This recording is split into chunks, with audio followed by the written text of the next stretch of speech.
Hey, Jerome. Hope you had a good weekend.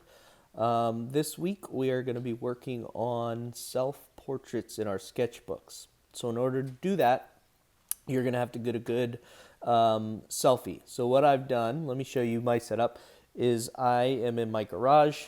We've got a back door that I just opened up, and I've closed the garage door so I can control the light.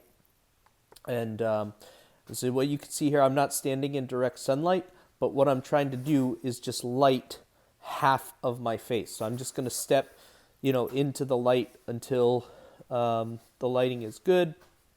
The other side's dark. I also have a piece of styrofoam.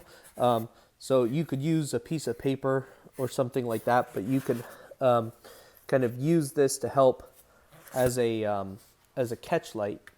You can see how much that kind of illuminates just the side of my face to help just show some of the structure and things like that. And then we'll go over editing. But basically, you need to take a selfie, make sure that you have a good highlight in your eye, a catch light in your eye.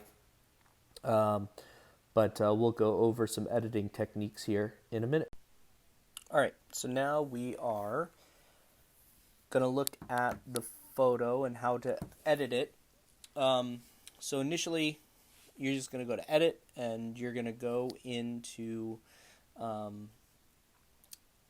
the panel. I like to just start off by throwing it into a black and white filter. You can pick whichever one is your favorite. Just make sure that it's not too dynamic. You can see how on the right side of my face, just that little catch light of the styrofoam really helps to kind of frame some of the darker parts on the right side. So go in and just adjust some of these sliders the way that you like. Just don't get overboard initially.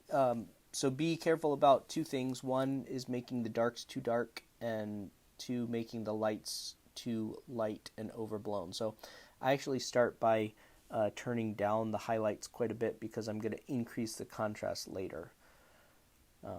So just play around with the sliders, whatever you think is going to look good. We're just trying to, make the tones a little bit more dynamic on our face. One of the things that I did do is you'll notice that I'm wearing headphones.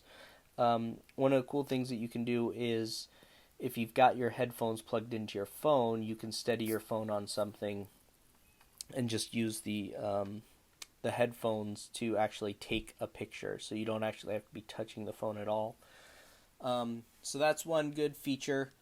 So just play around with whatever you think is going to look good. That's looking pretty good to me. If you have Photoshop or anything else, you can kind of do some other stuff. But really, we're just trying to get a good reference photo for when we're trying to draw these. I am going to give you quite a bit more time to work on these, so you'll have until next week. So I do want you to make sure that you are using that time to develop them well. But other than that,